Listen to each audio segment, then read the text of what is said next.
সম্ভব নয়। আমরা অনেক কিছু কলকাতা যে অনুষ্ঠান মিট দ্য প্রেস অনুষ্ঠানের আয়োজন করে সেই ডাকে সাড়া দিয়ে ভারতীয় জাতীয় কংগ্রেসের পক্ষে পশ্চিমবঙ্গ প্রদেশ কংগ্রেসের মাননীয় সভাপতি শ্রী শুভঙ্কর সরকার আজ এখানে এসেছেন। তাকে প্রেস ক্লাবের পক্ষ থেকে স্বাগত জানাই। আপনাদের সকলকেও স্বাগত জানাই। আপনারা এই মিট দ্য প্রেস অনুষ্ঠানে এসেছেন। সমস্ত সাংবাদিক এবং চিত্রগ্রাহক প্রতিনিধিদের প্রেস ক্লাব কলকাতার পক্ষ থেকে স্বাগত জানাই এবং পুরো প্রদেশ কংগ্রেস সভাপতি শ্রী শুভঙ্কর সরকারকে অভ্যর্থনা জানাবেন প্রেস ক্লাবের সহকারী সম্পাদক নিতাই মালাকার।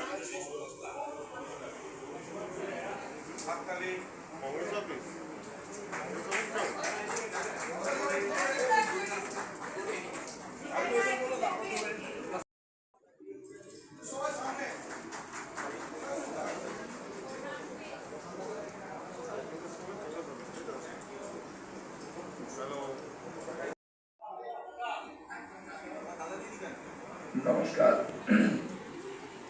আমার বলার অবস্থাটা ঠিক কেন্দ্রীয় সরকার এবং রাজ্য সরকারের ভেঙে পড়া ব্যবস্থার মতো হয়েছে। তো আমাকে আপনারা ফুল দিয়ে অভ্যর্থনা করলেন এবং প্রেস ক্লাবের রীতিনীতি অনুযায়ী এই যে গ্রহণ করে নেওয়া, সেখানে আজকে pen is mightier than sword, pen দিয়ে করলেন।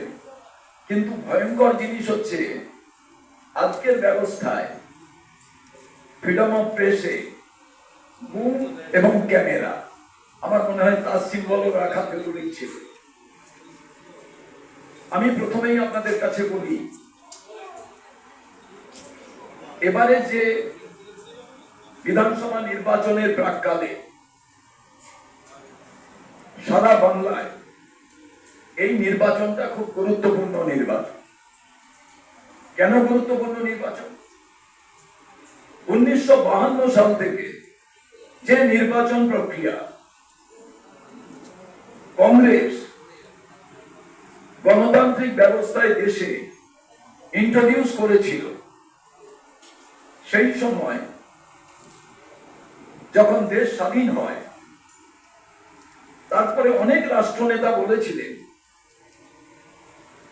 যে এই দেশকে সঠিকভাবে চালনা করতে গেলে নির্বাচন পদ্ধতির মাধ্যমে যদি যাওয়া যায়, জওহরলাল নেহরুকে অনেক সমস্যার মধ্যে পড়তে হবে। কিন্তু জওহরলাল নেহরু সেই কথাটা শোনেননি।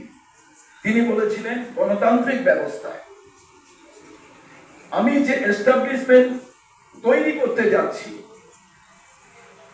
দেশ স্বাধীন হওয়ার পর প্রত্যেকটি মানুষের তার অধিকার তিনি প্রয়োগ করবেন নির্বাচন প্রক্রিয়া। আর এই উৎসবে যদি জেনুইন ভোটার তিনি অংশগ্রহণ করতে না পারেন, তাহলে সেটা উৎসব হয় না, সেটা শ্মশান যাত্রার বা কবর যাত্রার সামিল হয়।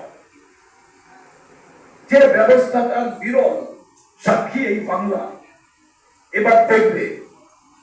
এসআইআর এর মধ্যে 1951 সাল থেকে 8 বার এসআইআর প্রক্রিয়া হয়েছে। 1 বছরের অধিক ধরে এই এসআইআর প্রক্রিয়া সম্পন্ন হয়েছে। আমরা কেউ এসআইআর প্রক্রিয়ার কংগ্রেস বিরোধী ছিল না। আগে যে পদ্ধতিটা ছিল ইন্টেনসিভ রিভিশন, স্পেশাল কথাটা ছিল না। এবারে যে পদ্ধতির মাধ্যম দিয়ে এই নির্বাচনকে সামনে রেখে অসংখ্য প্রাণ আমরা হারিয়েছি। যারা জেনুইন ভোটার ছিলেন, যারা কর্মরত ছিলেন, নির্বাচন কমিশনের কাজ করতেন, ভারতবর্ষের sanctity of the election commission, এই যে পবিত্রতা, সেটা আজকে বড় প্রশ্ন চিহ্নের সম্মুখীন। তাদের অধিকারে এখনো পর্যন্ত এখানকার বিধায়ক, এখানকার সরকার, মুখ্যমন্ত্রী এবং সাংসদ এবং সেই সাংসদ দ্বারা নির্বাচিত কেন্দ্রীয় সরকার, প্রধানমন্ত্রী, হোম মিনিস্টার, সব প্রক্রিয়া সুন্দর চলছে। কিন্তু যে মানুষেরা বাদ গেলেন, আরামকো লজিক্যাল ডিসক্রিপেন্সি কোথা থেকে আমদানি হলো সব তো অ্যাডজুডিকেটেড।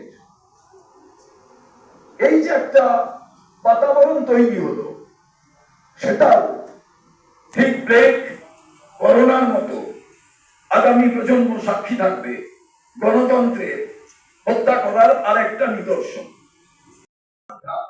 সবাই মিলে এইটাকে তারা তুলনামূলক নির্বাচন হিসাবে দেখুক। কংগ্রেসের জামানা কি কি হয়েছিল বাংলায়, তারপরে যারা রাজত্ব করেছিলেন বামফ্রন্ট তাদের জামানা কি কি হয়েছিল, তারপরে তৃণমূল এখনো তাদের জামানা তারা কি কি করেছিলেন। এই যদি প্রতীকগুলোকে নিশানগুলোকে আপনারা একটু তুলে ধরেন, তাহলে আগামী দিনে তুল্যমূল্য বিচারে নতুন যারা ভোটার তারা বিচার করতে পারবে। তার কারণ ইতিহাস তো আপনাদের থেকেই তারা জানতে চাইবেন, কারণ আপনারাই তো প্রত্যেক দিনের আয়না, আপনারাই তো প্রত্যেক দিনের সেই মানুষদের বলবেন এটা ভালো, এটা খারাপ, এটা না। আপনারা বলবেন এটা কংগ্রেসের আমলে, এটা বামফ্রন্টের আমলে, এটা তৃণমূলের আমলে, এটা পশ্চিমবঙ্গে নতুন আসা 18টি দলের 18টি লোকসভা আসনের দল, 12টি লোকসভা আসনের দল, 77টি বিধানসভা আসনের দল মুখ্য ভূমিকায় বিধানসভার ভেতরে কেন্দ্রের সরকারে তারাও কিছু টেলার দেখাবেন, যে কারণে পরবর্তী ক্ষেত্রে তারা সরকারের কাছে বলবেন যে সরকার চলছে তার আমরা অল্টারনেটিভ, আমরা আপনাদের ভালো পিকচার দেখাবো। এই তুল্যমূল্য বিচার তো হচ্ছে না, আলাদা ন্যারেটিভ ক্রিয়েট হচ্ছে। কিন্তু সত্যিকারে যদি আজকে বিচার করা যায়, যে হুজুর তার বরিষ্ঠ এজেন্ট কোন যদি মানুষকে জিজ্ঞেস করে যে এটাকে বানিয়েছে, ওটাকে বানিয়েছে, সেটাকে বানিয়েছে, বলবে সবগুলো কংগ্রেস। বলছে সবই যদি কংগ্রেস বানিয়ে থাকে তাহলে 48 বছর কংগ্রেস নেই কেন? তাহলে 34 বছরে কি বললো? তাহলে 11 বছর 15 বছরে কি তৈরি হলো, তার কি নিশান? সেটা কিন্তু বাংলায় খুঁজে পাওয়া যাচ্ছে না। আমি শ্রীরামপুর থেকে প্রতিদ্বন্দ্বিতা করছি, আমি যখন ঢুকছি তখন মানুষ বলছেন হিন্দ মোটর নেই, ডানকুনি গোল কমপ্লেক্স বন্ধ, ওয়েলিংটন জুট মিল বন্ধ, হেস্টিং ঢুকছে, জার্সি সেটাও ঢুকছে।